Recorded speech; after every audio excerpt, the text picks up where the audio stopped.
Assalamualaikum warahmatullahi wabarakatuh.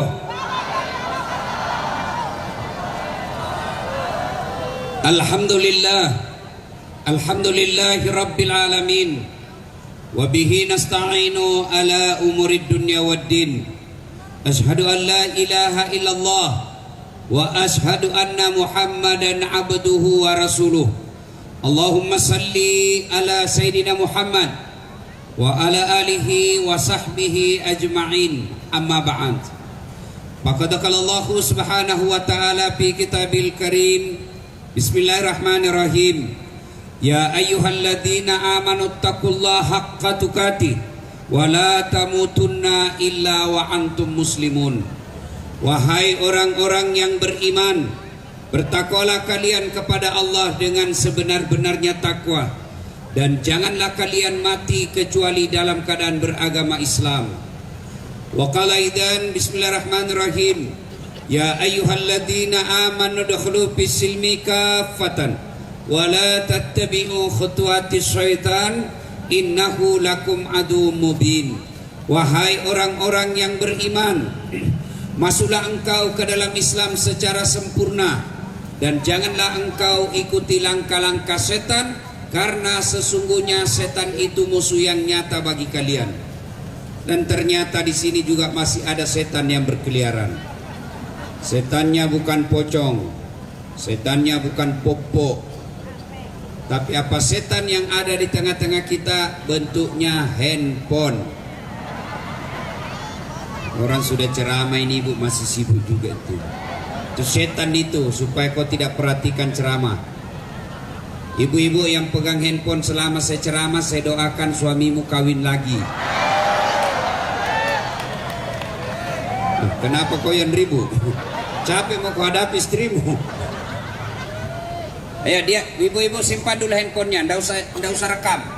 Ada ndak usah rekam ya. Ustadz, kita mau nonton di rumah. Kalau bapak ibu yang rekam pasti gambarnya tidak jelas.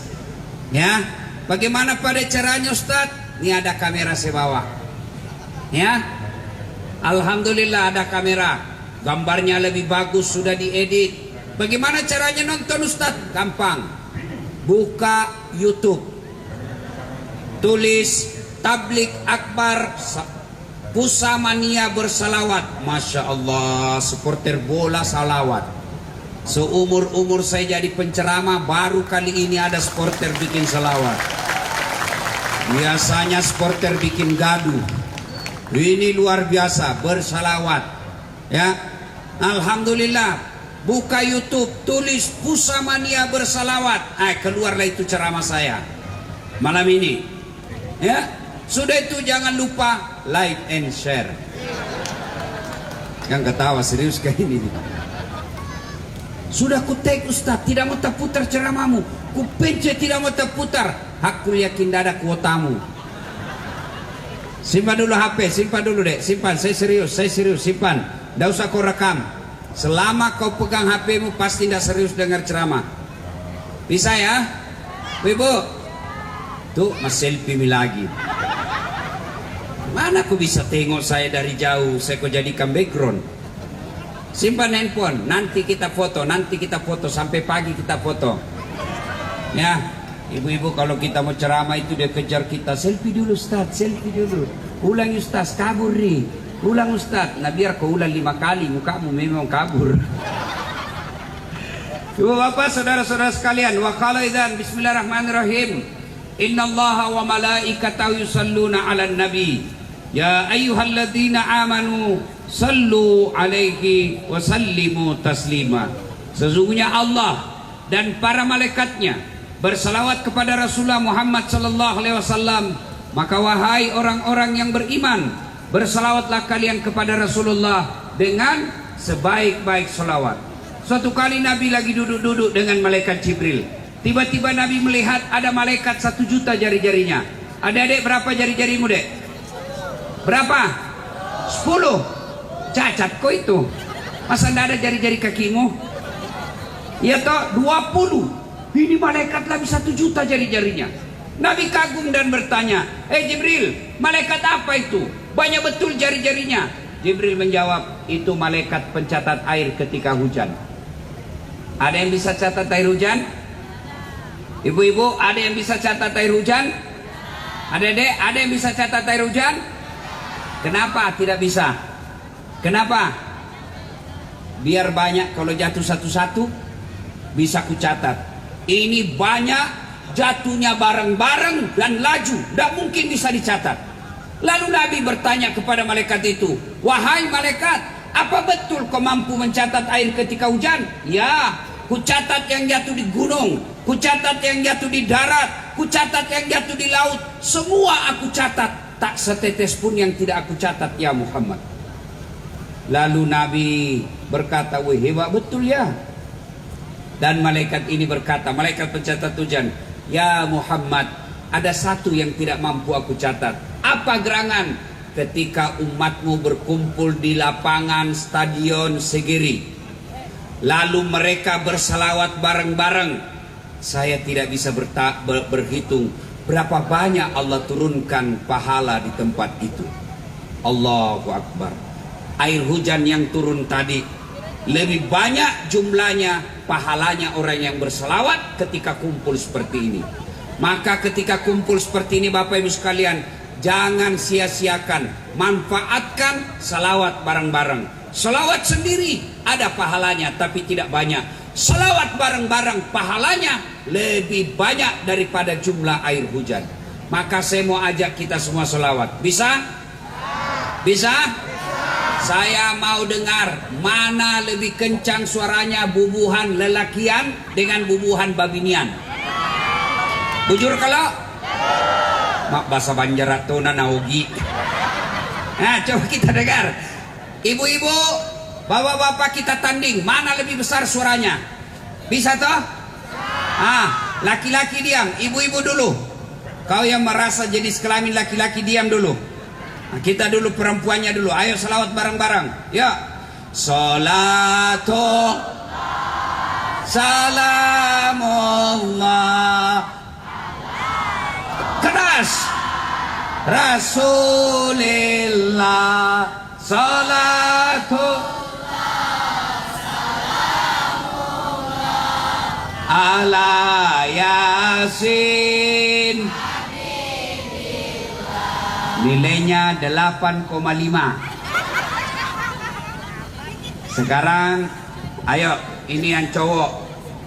Yuk, ayo salawat bareng-bareng. Yuk, keras memang toh. Ya. Salatu salamullah ala Rasulillah salatu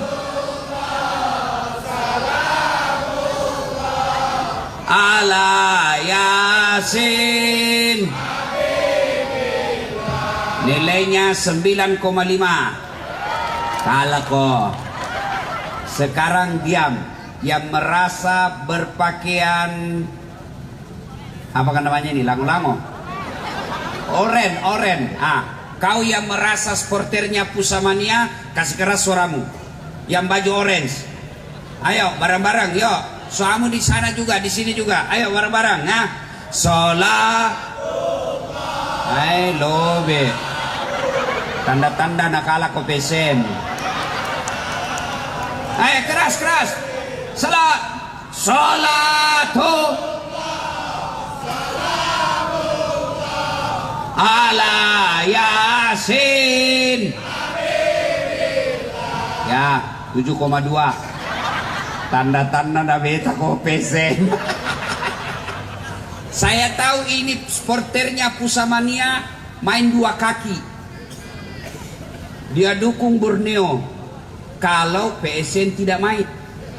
Kalau PSN main, pusing dia. Kenapa? Bapaknya Bugis. Apa kau toh? Kau diam. Kau. Ini kita dengar ini bos di atas ini. Presiden bede, presiden. Kalau kau tidak bisa presiden Republik Indonesia, presiden Pusamania saja.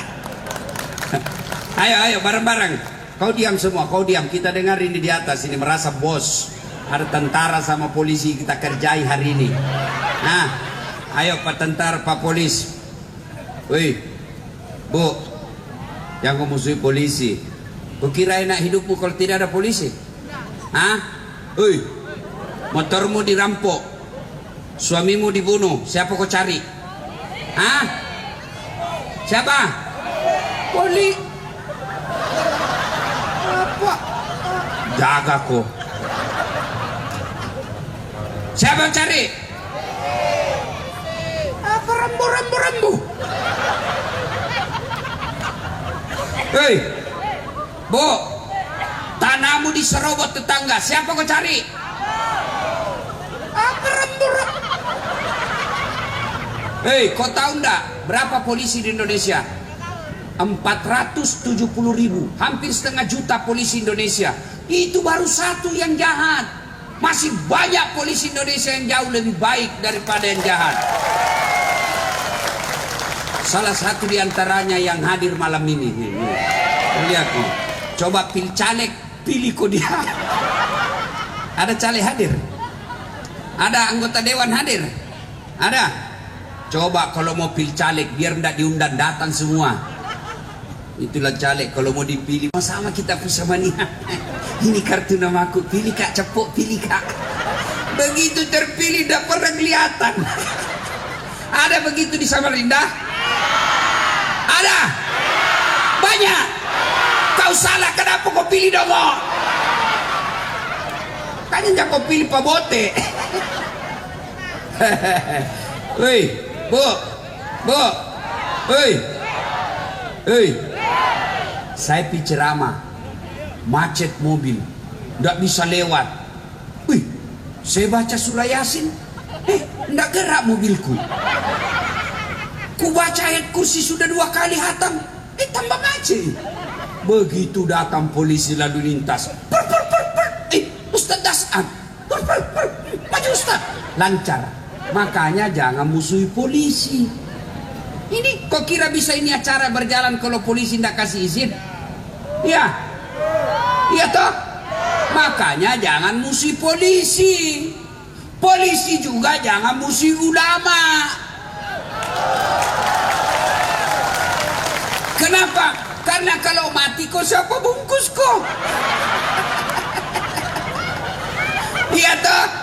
Hei, maka cintai bapak polisi dan poluanmu. Hah? Kalaupun ada polisi yang minta-minta uang di jalan, kau melanggar, kau tidak lihat di rambu-rambu. Saya lihat Pak. Kenapa kau langgar? Saya tidak lihat bapak. Kenapa kau tidak lihat saya? Bapak sembunyi di tikungan. Mana surah-surahmu? Ini coba, oh lengkap. Saya tilang kamu. Kenapa bapak tilang saya? Kau pembohong. Maksudnya apa Pak? Itu motormu Honda, jaketmu Yamaha. Makanya jangan musuh polisi. Ya, alhamdulillah ada polisi di tengah-tengah kita yang bisa melindungi, mengayomi dan melayani masyarakat.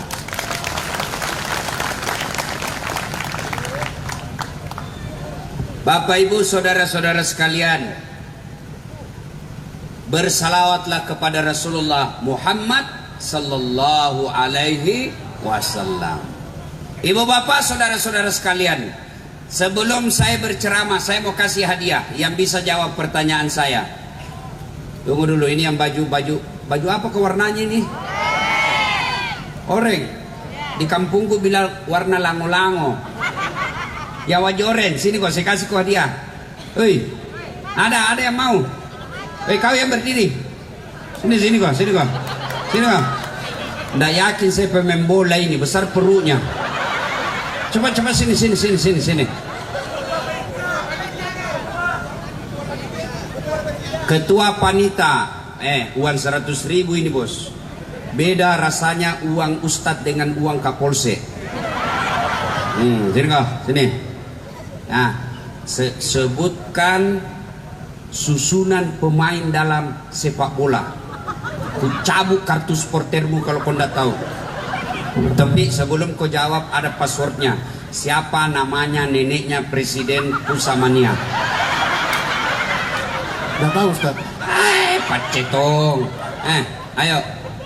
Pertanyaan, sebutkan susunan pemain dalam sepak bola. Satu, sebut ya apa dulu? Belum kau jawab, kau suruh mobil. Kiper. Penjaga gawang. Penjaga gawang. 2. Back kiri, back kanan. 3. Stopper. Stopper. Apa itu stopper? Adakah stopper? Tengah. Ya. Double stopper. Gelandang serang, gelandang bertahan. Sayap kanan, sayap kiri. Ayam chicken. Berarti berapa jumlah pemain? 18. Yang main 11. Dengan semuanya? Sama ofisial 23. Oke, 100.000. Sudah. Alani. Pak Beta ko cepu. Nah, dalam dunia sepak bola ada penjaga gawang. Ibu-ibu yang tidak hobi bola, yang tangkap bola. Ya toh? Satu-satunya pemain dari 11 pemain bola yang ada di lapangan itu hanya satu yang boleh pegang bola. Penjaga gawang.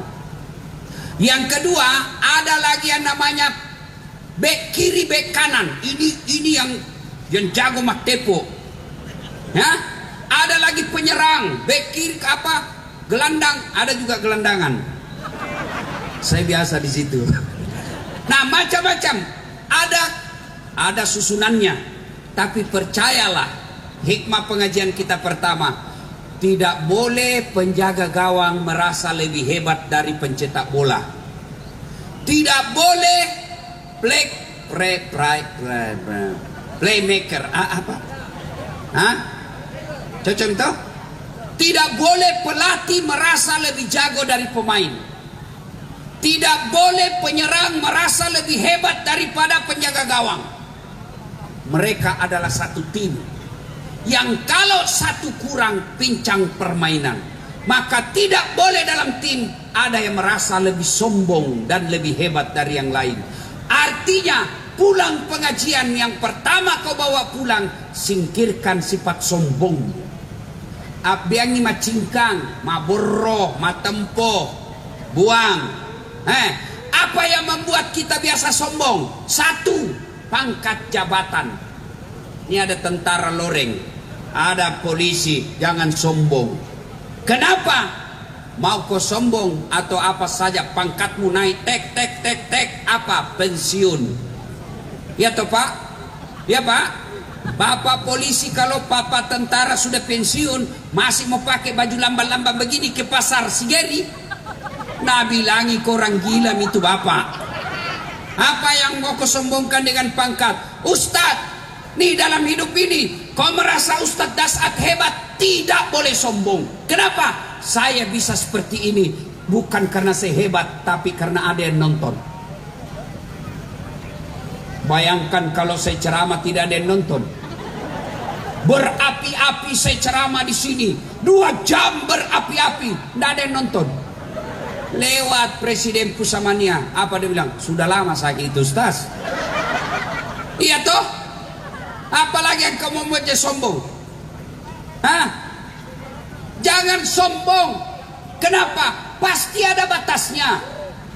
Apalagi yang membuat orang sombong biasa setelah pangkat jabatan apa? Ilmu. Pak disengeng, Ustadz jangan sombong. Adakah Ustadz sombong? Ada. Mana ciri-ciri Ustadz yang sombong? Yang kasar mulutnya.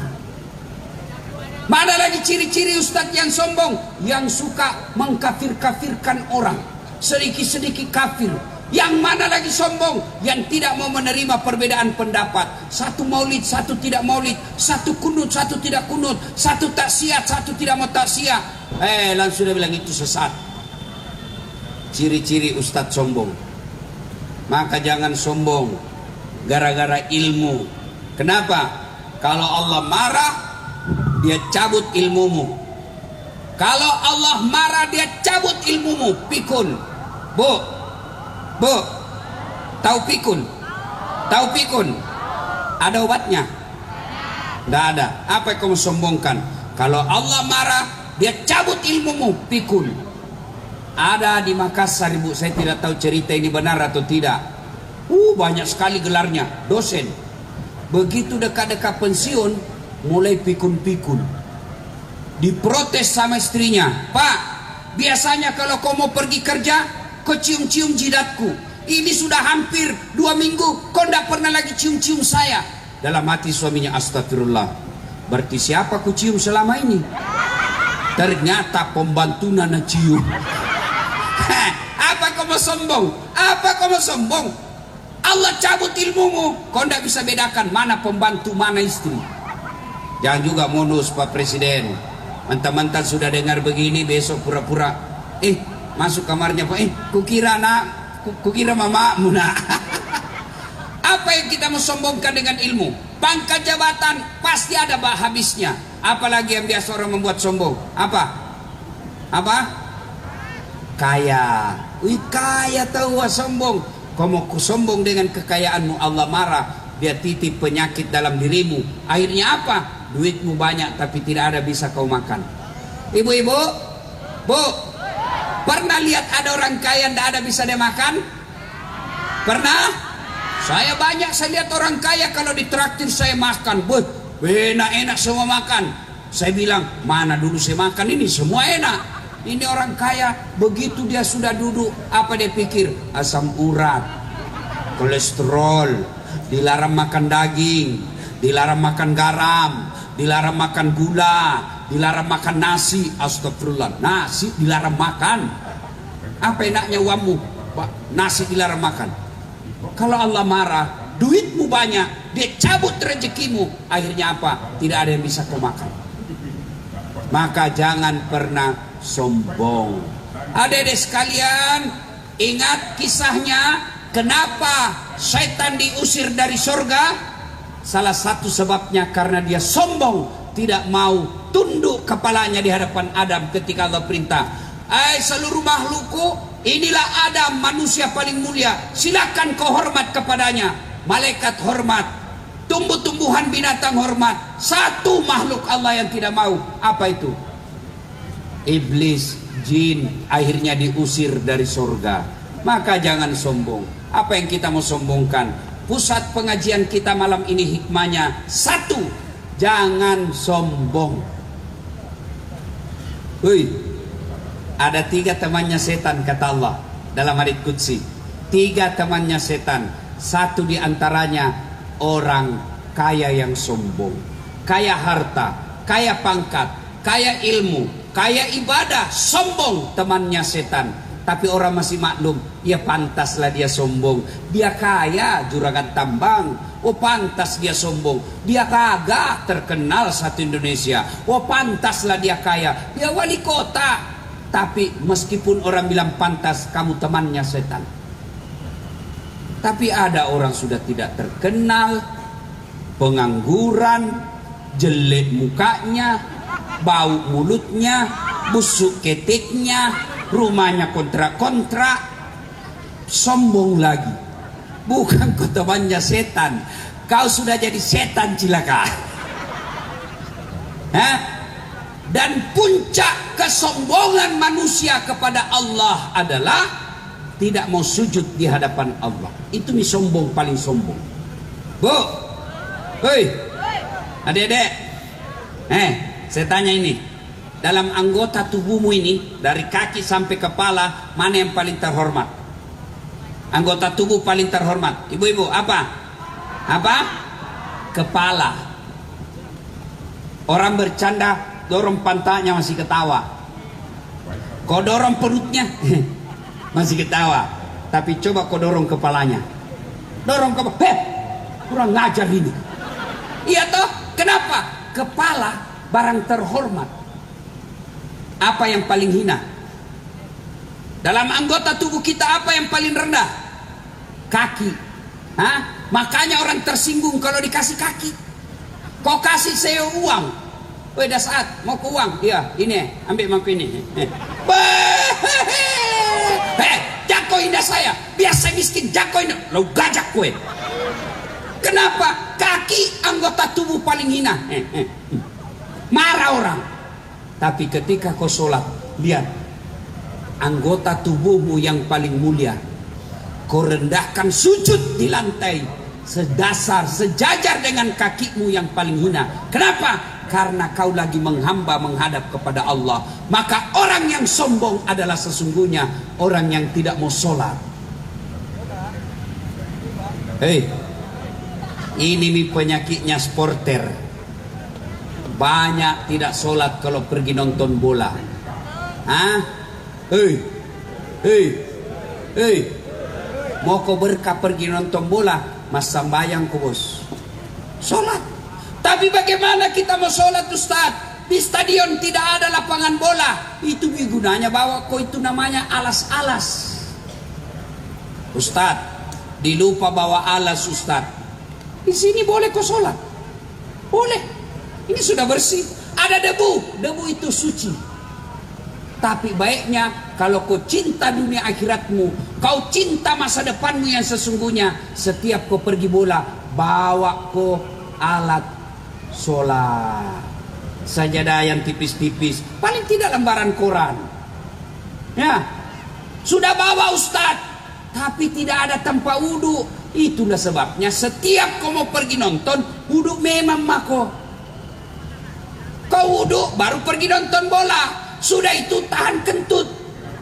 Biar sudah kau wudhu, cek dek nih Ustaz, cek dek.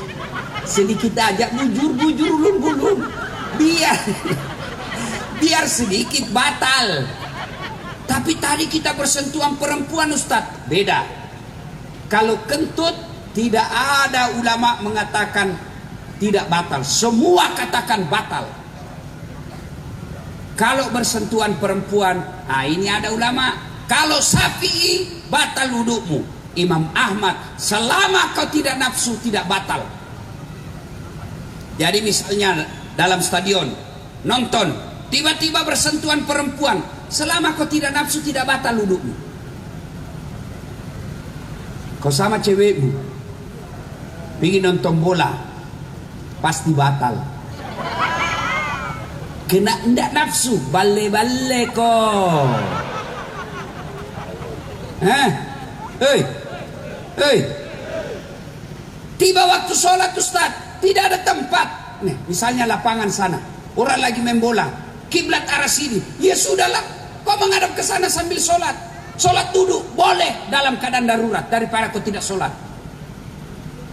Allahu Akbar. Kau salat duduk ini. Allahu Akbar. Allahu Akbar. Gol!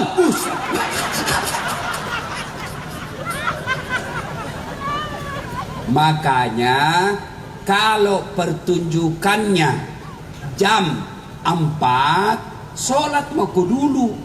Saya datang dari Bontang Ustaz ke Samarinda, masuk waktu sholat Ustaz, kau singgah di masjid, namanya di jama'. 2 rakaat duhur, 2 rakaat asar. Bagaimana caranya Ustaz? Niatnya, niat adek tidak harus dilafazkan. Niat itu tidak harus diucapkan. Begitu ada dalam hatimu, singgah dari motormu, turun dari mobil, kau ada dalam hatimu, saya mau sholat jama' duhur asar. Itulah niat, tidak harus kau ucapkan. Ya, boleh langsung kau saja begini, menghadap kiblat di masjid. Tuhan, jama' duhur 2, asar 2. Allahu Akbar. Susah juga, bilang kau saja, Tuhan ku jama' ina. Allahu Akbar. Yang ketawa serius kayak ini. Betul ibu, betul, boleh. Saudaraku, gara-gara biasa banyak anak muda tidak sholat, gara-gara dia tidak hafal niat. Niat itu bukan menghafal, niat itu dalam hatimu. Begitu ada dalam hatimu, saya mau jamak sholatku duhur 2, asar 2, itulah niat. Langsung kau saja takbir, Allahu Akbar, selesai. Baca doa iftitah, baca Al-Fatihah, baca surat pendek, ruku, istidal, baca doanya, sujud, baca doanya, duduk di antara dua sujud, sujud lagi, naik lagi, dan seterusnya 2 rakaat. Fil alamina, naik ke, sudah sujud kedua, naik. Tahiyat pertama itu tadi, kalau kita tidak jamak tahiyat pertama, ini sudah tahiyat terakhir, langsung 2 rakaat. Fil alamina innaka hamidum majid. Assalamualaikum warahmatullah. Assalamualaikum warahmatullah. Selesai biduhur. Asarnya ambil lagi 2. Bagaimana caranya? Langsung jangan merokok dulu. Merokok balas WhatsApp tidak boleh. Selesai assalamualaikum warahmatullah, kamat. Ada kamat Allahu Akbar. Sama yang tadi. Selesai sholatmu duhur, selesai asar. Apa? Gampang toh? Iya. Iya. Maka saudaraku, Allah tidak melarang kalian nonton bola. Allah tidak melarang kalian pergi jadi sporter. Saya juga sporter. PSM. Biar tidak ada lapangannya, bos. Tapi menang tidak pernah kalah. Apa ini? Kutunggu kau di PSM. Tapi sholat kok. Sholat. Bagaimana caranya, Ustaz? Nah, padat sekali ini tidak bisa. Kau sholat ketika dalam keadaan nonton? Boleh. Allah tidak larang kalian sporter. Tapi kalian sudah bodoh kalau gara-gara bola kau tidak sholat. Masuk ke lapangan. Misalnya pertunjukannya jam 4. Mau maghrib. Kau belum sholat asar. Mau keluar, tidak bisa lagi keluar. Kau sholat di dalam kursimu. Sholat duduk kau namanya. Allahu Akbar. Sami Allah. Allah. Itu sholat duduk namanya. Kalau gol, jangan kau terpengaruh. Kanan kiri kanan sini gol, gol. Tidak boleh, batal sembahyangmu. Hei, dek, kalian supporter bola, penyakitmu adalah kau lalaikan sholat gara-gara bola. Maka saya bersenang sekali, bersyukur sekali ada supporter pemain bola, supporter bola mau melakukan salawat seperti ini. Allahu Akbar. 1. Hikmah pengajian kita dalam dunia sepak bola, tidak boleh penjaga gawang merasa lebih hebat dari penyerang. Tidak boleh penyerang merasa lebih hebat daripada penjaga gawang. Tidak boleh pelatih merasa hebat daripada pemain. Tidak boleh juga pemain merasa lebih hebat dari pelatih. Maka kita tidak boleh sombong. Kita adalah satu kesatuan. 1. Tidak boleh sombong. 2. Hikmah sepak bola. Saudaraku, dalam sepak bola tidak boleh juga bercerai-berai. Coba lihat orang kalau main bola. Coba makin lihat. Ada bek, ada penjaga gayang, ada penyerang, ada pelatih. Satu kesebelasan, tapi satu tujuan. Bagaimana caranya menang. Di Samarinda ini ibarat pemain bola. Ada Bugis, ada Jawa, ada Banjar, ada apa lagi? Apa lagi? Kutai, ada Dayak, Madura. Boleh kalian bersuku-suku, tapi satu tujuan, yaitu menciptakan kedamaian dan ketentraman masyarakat Samarinda. Jangan malah kau jadi supporter bikin gaduh kalau kalah. Terbang pintu, terbang kursi, lempar botol. Itu namanya sudah kalah dapat dosa. Maka coba lihat, belajar dari sholat berjamaah. Coba lihat, kalau sholat berjamaah beda-beda suku tapi satu bahasa. Tidak boleh pakai bahasa masing-masing. Bagaimana kacaunya sholat kalau di Islamic Center Samarinda sholat pakai bahasa masing-masing. Yang jadi imam keturunan Habaib, orang Arab. Dia takbir pakai bahasa Arab. Allahu Akbar. Datang saudara kita perantau dari tanah Bugis. Dia takbir pakai bahasa Bugis. Pungallahu ta'ala malupo. Datang tong saudara kita dari Makassar, penjual coto. Dia takbir pakai bahasa Makassar. Kareng Allah ta'ala lumpua. Datang Bubuhan Banjar. Kadang mau kalah dia Bubuhan Banjar. Dia takbir pakai bahasa Banjar. Allah ganal bujur. Datang orang Kutai, nggak mau kalah juga dia pakai bahasa Kutai. Allah pore benih. Ada penjual martabak dari Jakarta, anak gaul dari Jakarta, dia takbir pakai bahasa gaul Jakarta. Allah gede banget gitu loh. Maka saudaraku, jangan berpecah belah. Orang Samarinda tidak boleh menganggap remeh orang perantau dari tanah Jawa dan tanah Bugis. Orang Bugis jangan mentang-mentang merasa kami yang banyak juga di sini, tidak boleh. Tidak boleh merasa ada yang berpecah belah. Wa'tasimu bihablillahi jami'an wa la tafarraqu. Berpegang teguhlah engkau kepada tali persaudaraan agama Allah dan janganlah engkau bercerai-berai. Bayangkan kalau sepak bola tidak mau akur. Bayangkan kalau satu kesebelasan tidak mau kompak, tidak mau kerjasama, tidak bakal menang itu. Contoh, penyerang, mentang-mentang penyerang, dia hanya mau, dia tidak mau kasih temannya bola. Istilahnya bapakku, panggoreng. Ada kan pemain bola itu, goreng, tidak mau nak kasih temannya. Iya toh? Percaya kalau ada pemain bola tidak mau kompak, tidak akan hebat itu pemain bolanya. Maka jaga ukhuwah, jaga persatuan, jaga persaudaraan. Nih tahun depan 2023 mulai masuk tahun politik. Yang biasa memecah belah kita itu janji-janji politik. Saudaraku, jangan kau berpecah belah gara-gara pilpres. Salah satu sebab negara kita suka ribut di medsos gara-gara apa?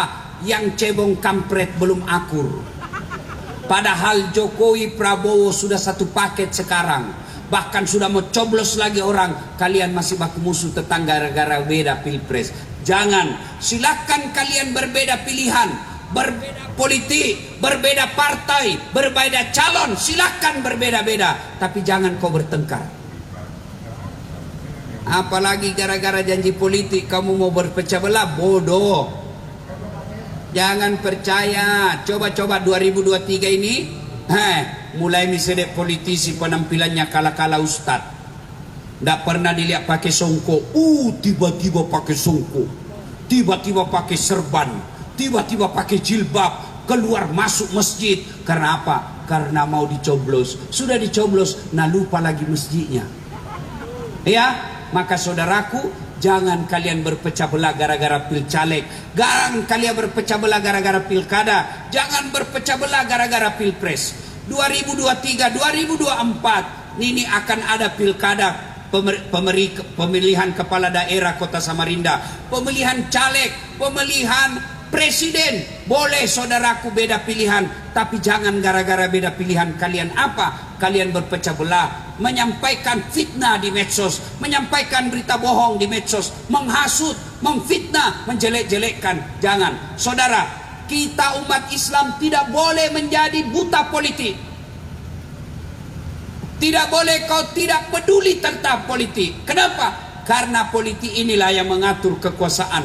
Karena politik inilah yang mengatur negara kita. Kalau Indonesia, Samarinda mau baik, maka caranya perbaiki aturan berkota, perbaiki aturan bernegara. Siapa yang mengatur bernegara? Siapa yang membuat peraturan-peraturan bernegara? Bukan kami para habaib, bukan kami para ulama, bukan kami para mubalik. Siapa yang bikin aturan bernegara? Yaitu anggota DPR. Jadi anggota DPR kalian salah pilih, maka kalian bisa sengsara. Bukan cuma 5 tahun. Maka kedepannya ini kalau ada pemilihan kepala daerah, ada datang bawakan kamu duit, tolak itu. Kalau perlu kau rekam, sebarkan di medsosmu. Inilah caleg yang mau sogok rakyat. Bisa? Kenapa lo bet? Bisa? Serius? Bisa? Saudaraku warga Samarinda, kalau kalian mau rasakan nikmatnya bernegara, kalian mau rasakan nikmatnya menjadi warga Republik Indonesia, maka salah satu caranya pemilihan kepala daerah. pemilihan anggota DPR, pemilihan presiden, jangan kau pernah mau menerima uang sogok. Kau disogok 300, kau disogok 500 ribu, kau tidak akan kaya. Kau tidak akan bisa bangun rumah hanya dengan modal 500 rupiah. Tapi percaya, yang kau salah pilih, kau akan menderita 5 tahun, bahkan bisa jadi 10 tahun. Akibatnya apa? Negara kita banyak sawitnya, tapi susah minyak gorengnya. Itu salah satu sebabnya kalian salah memilih anggota DPR, kalian salah memilih pemimpin. Maka tahun politik 2024 jangan lagi kau pilih pemimpin gara-gara sogok. Jangan pula kalau kau tidak senang orang, kau sebarkan berita-berita bohong, kau sebarkan fitnah, kau sebarkan cerita-cerita jelek. Akhirnya apa? Orang lapor padahal kau tidak tahu, berujung pada penjara. Orang jadi anggota DPR, orang jadi wali kota, orang jadi presiden, kamu masuk penjara gara-gara apa? Karena tim suksesnya melapor kalian menyebarkan fitnah dan berita bohong. Hati-hati. 2.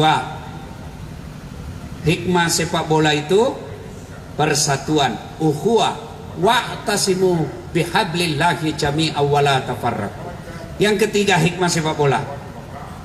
Saya bapak saya arwah paling hobi sepak bola.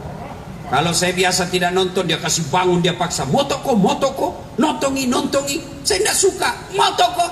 Saya pernah suatu ketika saya tanya, "Maga tapo jilat di Pak Golo kenapa bapak senang sekali sepak bola?" Dia bilang, "Inilah satu-satunya acara di televisi yang paling jujur." Maksudnya apa Pak? Kalau 3-0 tidak mungkin dia bilang 2 sama. Iya toh? Kalau Lionel Messi cetak bola, tidak mungkin dia bilang Ronaldo. Kalau acara televisi yang lain, banyak bohongnya. Inilah acara paling jujur. Hikmahnya apa? Kalau kalian mengaku pecinta bola, jadi kalian orang jujur. Jangan jadi pembohong. Belajarlah jujur. Tidak usah dulu keluar. Jujurlah dalam rumah tanggamu. Jangan kau bohongi istrimu. Kalau istrinya minta uang, langsung dek gaga. Tidak ada hehehe. Biar baunya ini tidak ada juga. Tidak ada, kau lihat ini, kau lihat. Sekali nak teman selingkuhnya, bang. Nah ini dong, tunggu mi dek. Sebentar, 10 menit saya sampai.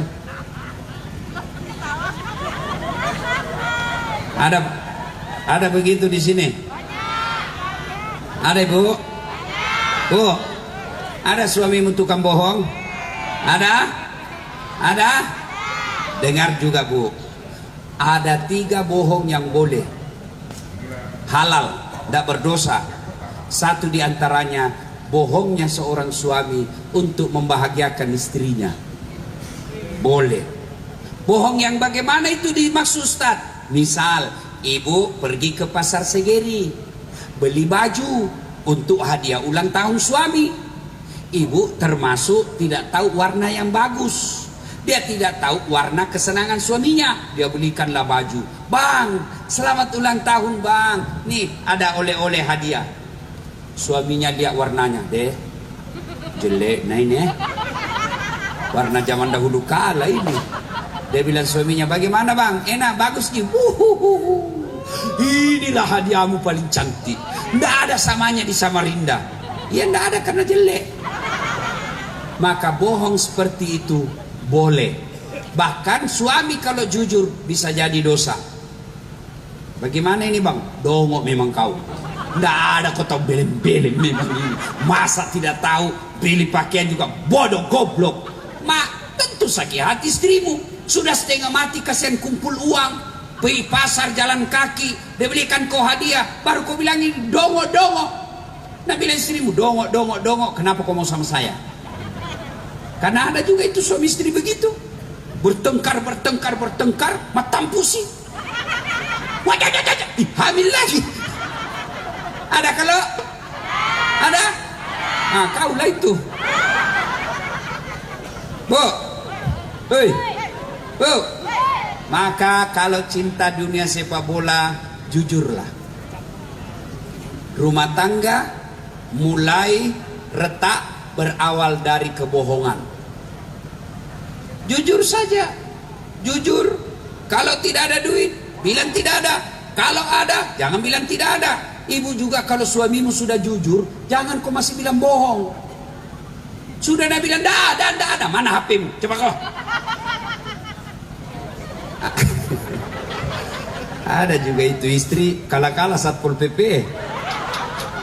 Oi, Bu, untuk apa kau periksa istri HP-nya suamimu? Saya bilang sama mamaknya, Cek, kalau kau pegang HP-ku, kau mau apa? Kalau kau lihat ada kau tidak suka, kau mau apa?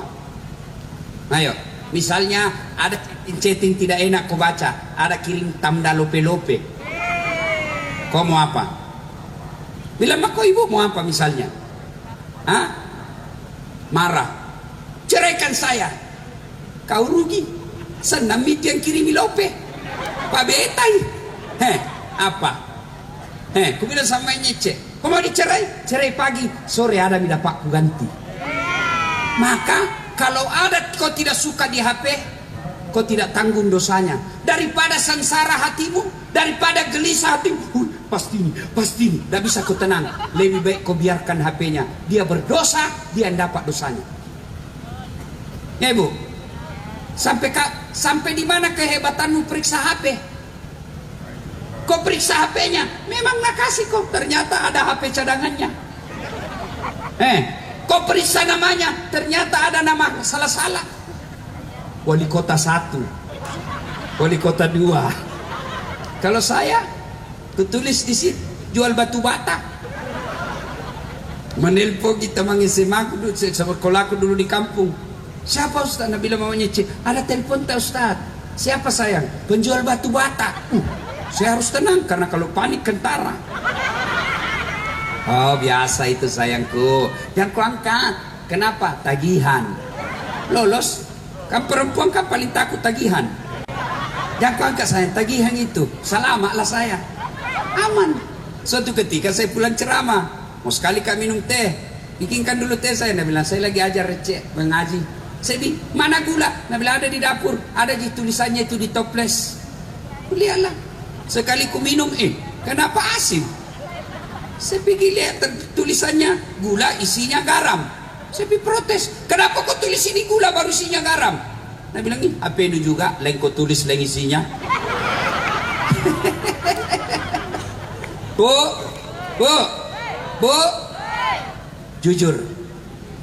jujur, saudaraku, jujur. Memang kadangkala jujur menyakitkan. Tapi insya Allah kalau kau selesai jujur, tidak ada efeknya. Tapi kalau kau bohong hari ini, maka bohong melahirkan lagi bohong, bohong makin bohong. Dan itulah biasa yang menyebabkan istrimu tidak bisa lupa kesalahan yang pernah kau lakukan. Ini kau lihat ini perempuan ini. Sabar-sabar kau lihat itu. Tapi dia ahli sejarah. Kalau pernah kau salah satu kali, tidak bisa lupa. Lihat. Makanya Nabila mamanya Cek, betul kau bilang Ustaz, perempuan ahli sejarah, maka tugasmu jangan bikin sejarah. Cocok. Ya toh ibu? Ya ibu? Ya. Tapi ibu juga harus sadar bahwa ibu itu tidak boleh melakukan apapun tanpa izin suami. Bu, suamimu mau pergi sepak bola nonton, boleh tidak izin sama istri, boleh. Tidak ada kewajiban melapor. Bu, mau pergi nonton bola. Tapi kalau suami yang baik, dia tetap sampaikan kepada istrinya. Supaya apa? Supaya istri merasa dihormati. Istri keluar rumah bukan bukan anjuran minta izin sama suami, tapi wajib dapat izin dari suami. Meskipun ibu nonton bola, hobimu, kau tidak pergi kemana-mana. Kalau suamimu bilang tidak boleh keluar rumah, haram hukumnya ibu keluar rumah. Tidak boleh keluar. Kenapa begitu Ustaz? Karena dosa-dosanya ibu kalau keluar, suamimu yang tanggung kalau ada kau lakukan dosa di jalan. Beda laki-laki. Kalau dia berdosa, istrinya tidak tanggung. Kalau istri berdosa, suaminya tanggung. Maka ibu haram kalau tidak izin sama suami. Bagaimana kalau curi uangnya dompet? Curi uang suami. Ibu-ibu, pernahkah lakukan itu toh? Begini, kalau mengambil uangnya suami di dompet, boleh selama suamimu pelit. Boleh. Maksudnya apa Ustaz? Kebutuhan rumah tangga dalam sebulan 3 juta. Tapi suami cuma kasih 1 juta. Nah dia punya uang 2 juta. 2 jutanya boleh kau curi untuk memenuhi yang 3 juta. Kalau sudah dipenuhi 3 juta, ibu masih mencuri 2 juta, maka itu haram. Karena sudah ibu punya kebutuhan sudah terpenuhi. Tapi pun kalau ambil yang 2 juta untuk memenuhi, sudah kau ambil, telepon. Kalau mau keluar rumahnya, telepon, Pak, saya ambil tadi tuan di dompetmu. Kenapa harus sampaikan? Siapa tahu kasihan suamimu malu di jalan. Sudah masuk SPBU, mau beli bensin, suamimu pikir ada warna 2 juta 500. Nah sila comok. Itulah sebabnya kau harus kasih tahu, mupa kasirilah kemu, ya Bu. Nah sudah. Berikutnya yang keempat, hikmah pengajian kita kali ini, namanya berselawat. Ada yang tanya, Ustadz, saya ini sudah 2 tahun berdoa kok belum Allah kabulkan. Salah satu sebabnya karena ibu bapak berdoa tidak solawat. Tahu solawat? Tahu solawat? Jadi kalau mau berdoa sunnah, ada wudhunya. Boleh enggak tidak ada wudhu kalau mau berdoa? Boleh, tapi kalau ada wudhunya lebih bagus. 2, menghadap ke kiblat. Misalnya sana kiblat, ibu menghadap ke sana. Kenapa harus menghadap kiblat, Ustaz? Sama kalau ibu minta uang sama suami, hadapi suamimu, senyum-senyumlah kau. Masa minta uang sama suami, Bang? Kamu dulu, Bang. Wah, Nabi bilang kau sama kurang ngajar, memang toyilah commo. Maka menghadap. Ustaz, boleh berdoa, misalnya kiblat sana, boleh begini, boleh boleh, tapi namanya tidak ada. Yang berikutnya, duduk di antara 2 sujud. Bagaimana duduknya? Duduk begini. Lihat ini, kalau bapak ibu mau berdoa begini, duduknya begini. Ustaz, boleh masuk lekah? Boleh. Ustaz, boleh cengki-cengki begini? Boleh. Ustaz, boleh berdiri? Boleh. Tapi yang sunnah duduk di antara 2 sujud. Sunnah. Boleh berdiri? Boleh. Tapi yang sunnah duduk di antara 2 sujud. Sudah itu apa lagi Ustaz? Berzikir, memuji-muji Allah. Subhanallah. Subhanallah 33. Alhamdulillah 33. Allahu Akbar 33. Dengan catatan, kalau berzikir seperti itu, usahakan jangan terlalu cepat. Ada orang berzikir, mulutnya terlalu cepat. Akhirnya apa? Tidak jelas apa dia bilang. Seperti orang makan pisang goreng panas. Jumlah. Apa itu jumlah? Ada. Ibu biasa lihat begitu toh? Biasa toh? Ya ibu yang ngalami.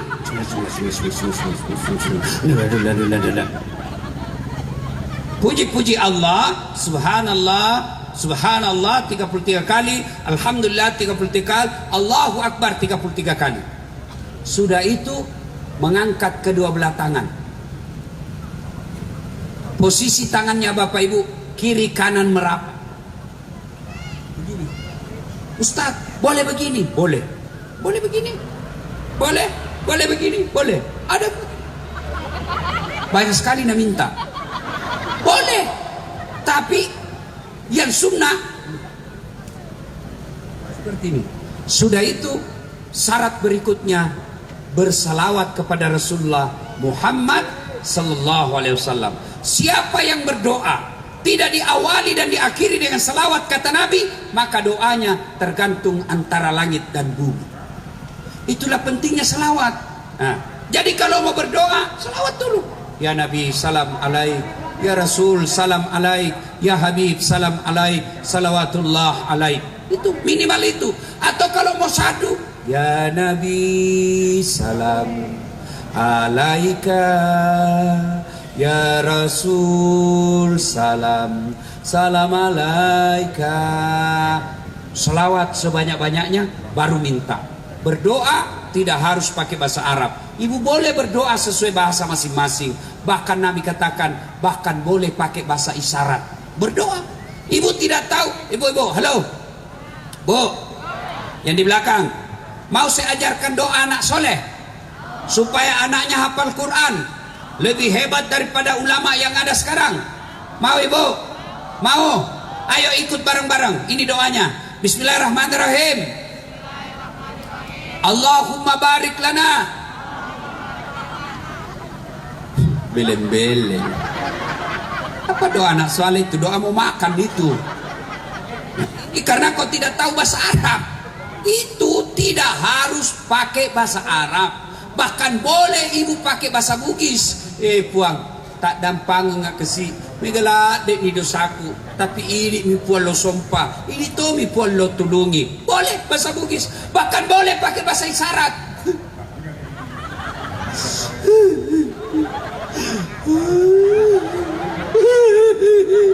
Kata malaikat, oh baru kawin lagi suaminya. Itu boleh pakai doa bahasa Arab. Boleh. Daripada kau pakai bahasa Arab tidak tahu artinya, bingung malaikat. Apa maksudnya ini ibu? Lain di bibir, lain di hati. Mau berdoa supaya anaknya soleh dan soleha, doa yang dia baca, doa turun hujan. Bingung malaikat. Maka doa tidak harus bahasa Arab. Supaya doamu dikabulkan Allah, salawat kepada Nabi. Jadi sebelum mulai ibu, salawat dulu. Ya Nabi salam alaik, ya Rasul salam alaik, salawatullah alaik. Boleh ibu. Sallallahu ala Muhammad, sallallahu alaihi wasallam, sallallahu ala Muhammad, sallallahu alaihi wasallam. Boleh. Ibu-ibu, bapak-bapak nih yang ada di sini, ada istrimu cerewet, salawati. Benar. Ibu-ibu, ada suamimu cerewet, salawati. Tidak usah kau publis di Facebook. Salawati. Dia lagi tidur, salawati. Kau bangun tengah malam, ambil wudhu, kau salawati. Di atas wajahnya, Allahumma salli, Allahumma salli, Allah. Langsung bangun. Kenapa? Ku salawati kau supaya kau menjadi lebih baik. Coba kau amalkan itu. Kalau istrimu suka ngomel, salawati ketika dia tidur. Kau cabut salawat, kau baru kau olah-olah, kau cabut itu sifat emosinya. Allahumma salli, Allahumma salli. Coba praktek kau sebentar. Malam tiba-tiba bangun istrimu, ilmunya dasar latih. Coba amalkan, benar. Allahu Akbar. Jangan anggap ente salawat. Saya kasih contoh.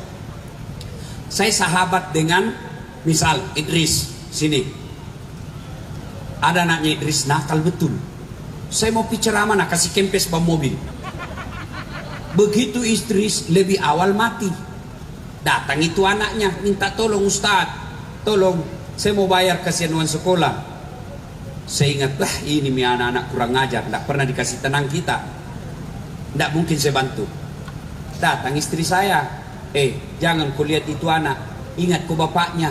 Bapaknya kan temanmu toh. Akhirnya apa? Anak ini saya bantu bukan karena lihat dia, tapi karena mengingat bapaknya. Kalau Allah lihat dosa kita Pak, sepertinya Allah tidak akan mendengarkan doa kita. Tapi karena kita sebut kekasih Allah, kekasih Allah tak lain adalah Muhammad sallallahu alaihi wasallam. Ya Nabi salam alaik. Akhirnya apa? Allah kabulkan doa kita. Bukan karena dasatnya, tapi karena dasat menyebut orang yang dicintai oleh Allah Subhanahu wa taala. Itulah pentingnya bersalawat. Senin 12 Rabiul Awal tahun ke-11 Hijriah, Nabi sakit demam. Lalu Allah perintahkan kepada malaikat Jibril, Jibril, kau turun jemput kekasihku Muhammad. Panggil kau 3 malaikat, Israel, Israfil, Mikail. Turun, jemput nyawanya, cabut nyawanya. Dengan catatan, sebelum kau cabut nyawanya, tanya dulu. Kalau dia sudah mau, cabut nyawanya. Kalau belum siap, jangan tunggu sampai mau. Turun malaikat 4 sampai di permukaan bumi. Di depan buka rumah Rasulullah, ketuk pintu. Assalamualaikum warahmatullahi wabarakatuh ya Rasulullah. Fatimah buka pintu. Pak, tidak ada orang. Kata Nabi, sudah ada di sampingku yang ketuk pintu. Tak lain adalah malaikat pencabut nyawa. Jibril menunggu di langit pertama. Lalu malaikat pencabut nyawa berkata, ya Muhammad, hari ini saya diperintah Allah untuk mencabut nyawamu kalau kau mau. Menurutmu bagaimana? Allahu Akbar. Mereka melaksanakan tugas, mereka pun menghadap kepada Allah. Hari ini pun selesai tugasku, saya siap melaksanakannya. Cuma mana ini Jibril? Mana Jibril? Jibril datang muncul. Lalu Nabi berkata, ya Jibril, kalau hari ini saya harus menghadap kepada Allah, tolong kasih saya berita gembira yang enak saya dengar di telingaku. Lalu malaikat Jibril berkata, ya Muhammad, kalau ada dosamu, Allah telah ampuni semuanya. Alhamdulillah. Apalagi Jibril, ya Muhammad, seluruh malaikat yang pernah Allah ciptakan sudah antri menunggu rohmu. Alhamdulillah. Apalagi, ya Muhammad, meskipun engkau Nabi paling belakang, haram Nabi Adam sampai Nabi Isa alaihissalam masuk surga sebelum engkau lebih dulu masuk dalam surga. Kata Nabi, alhamdulillah. Ya Jibril, itu kan semua tentang saya. Saya tidak cemas soal diriku. Yang kucemaskan, bagaimana anggota Pusamania kalau saya sudah meninggal? Bagaimana supporter Pusamania? Bagaimana umatku setelah saya meninggal? Berikan saya berita gembira ya Jibril. Jibril naik. Muncul lagi. Lalu Jibril berkata, ya Muhammad, saya dapat berita dari Allah. Meskipun engkau tidak di Samarinda, meskipun engkau sudah tidak di dunia, meskipun engkau sudah tidak di tengah-tengah umatmu, selama umatmu berpegang kepada Quran dan Sunnah, selama itu tidak usah kau cemas. Don't worry, be happy. Umatmu akan selamat. Kata Nabi, alhamdulillah. Baiklah kalau begitu, laksanakan tugasmu. Malaikat Jibril mundur, maju malaikat pencabut nyawa.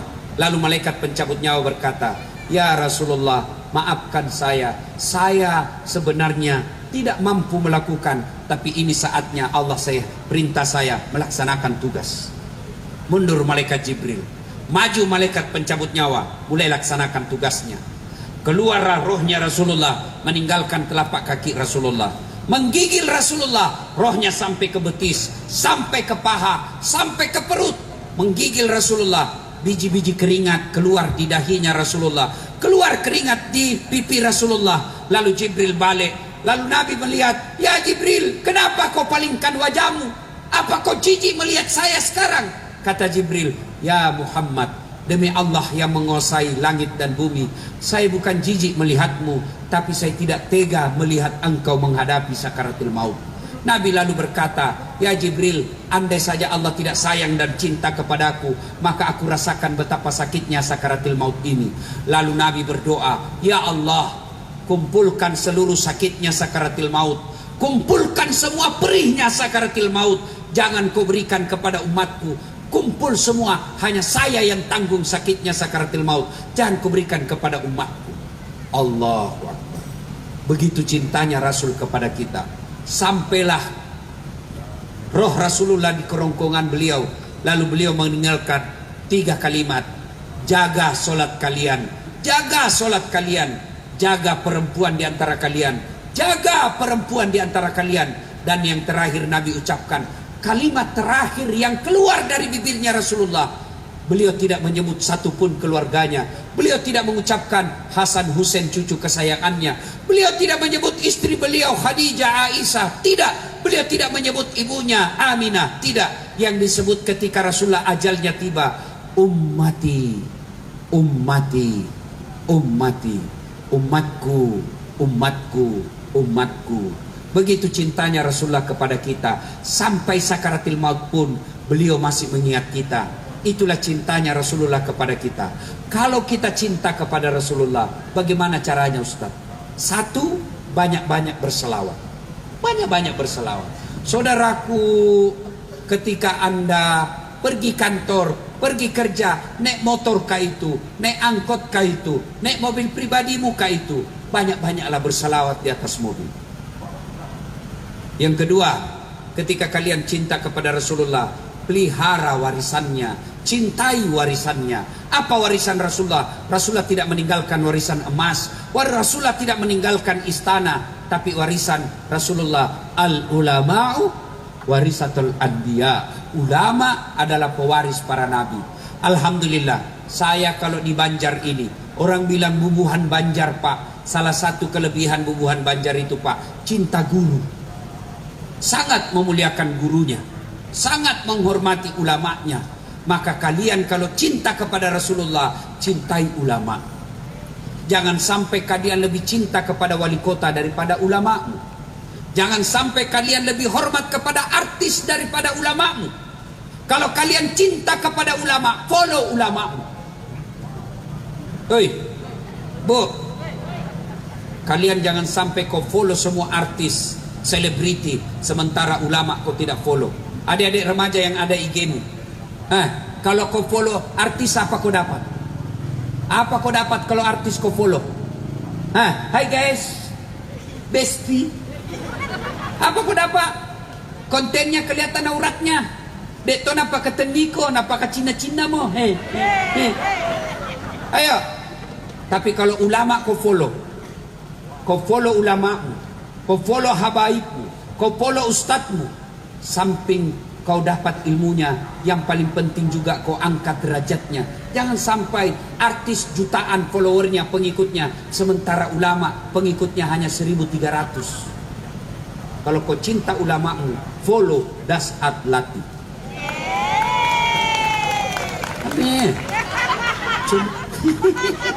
Bos, ulama kau follow, kau dapat ilmunya pahala.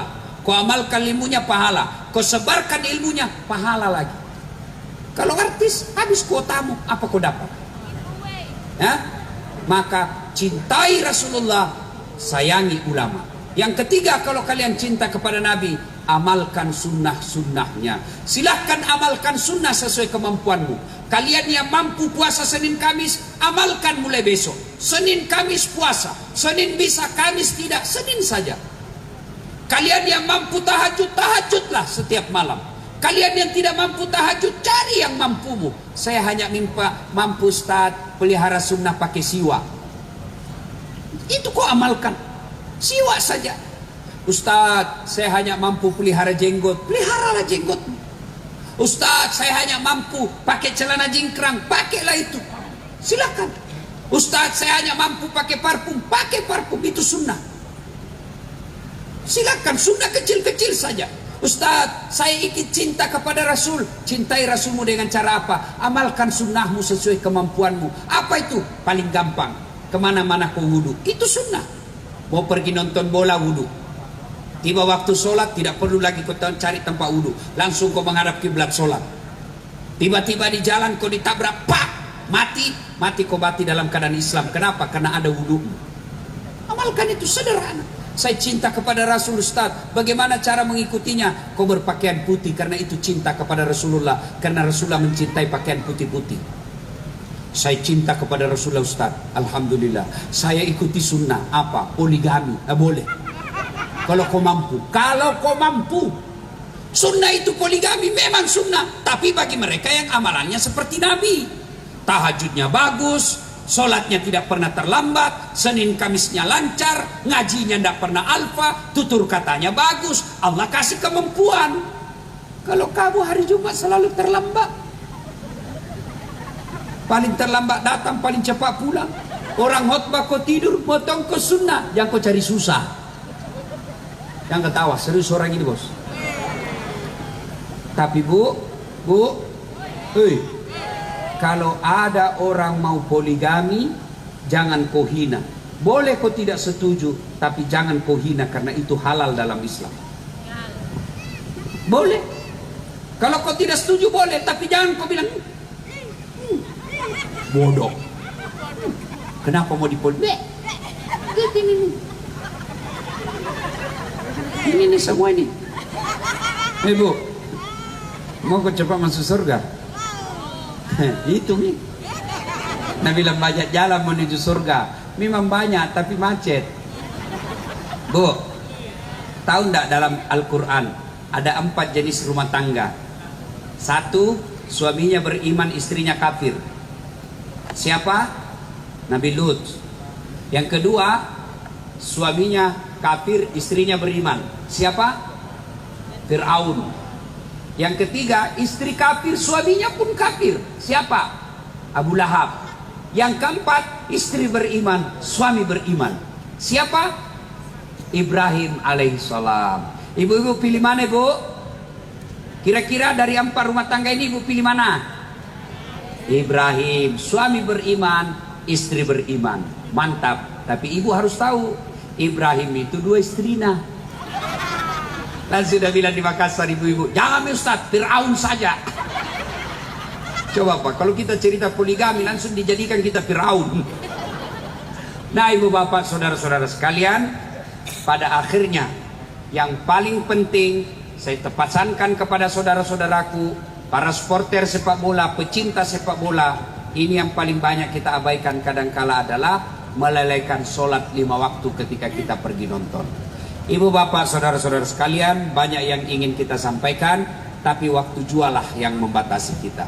Insya Allah lain waktu dan kesempatan kita akan lanjutkan. Terima kasih, mohon maaf atas segala kekurangan. Mudah-mudahan ibu-ibu, bapak-bapak, langkah-langkah kakinya datang ke tempat ini ada wujud kecintaan kita kepada Rasulullah Muhammad Sallallahu Alaihi Wasallam.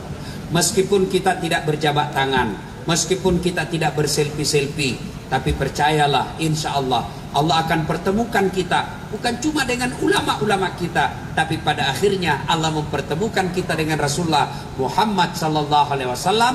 Kumpul di Telaga Al-Kautsar nanti, minum bersama Rasulullah Muhammad Sallallahu Alaihi Wasallam.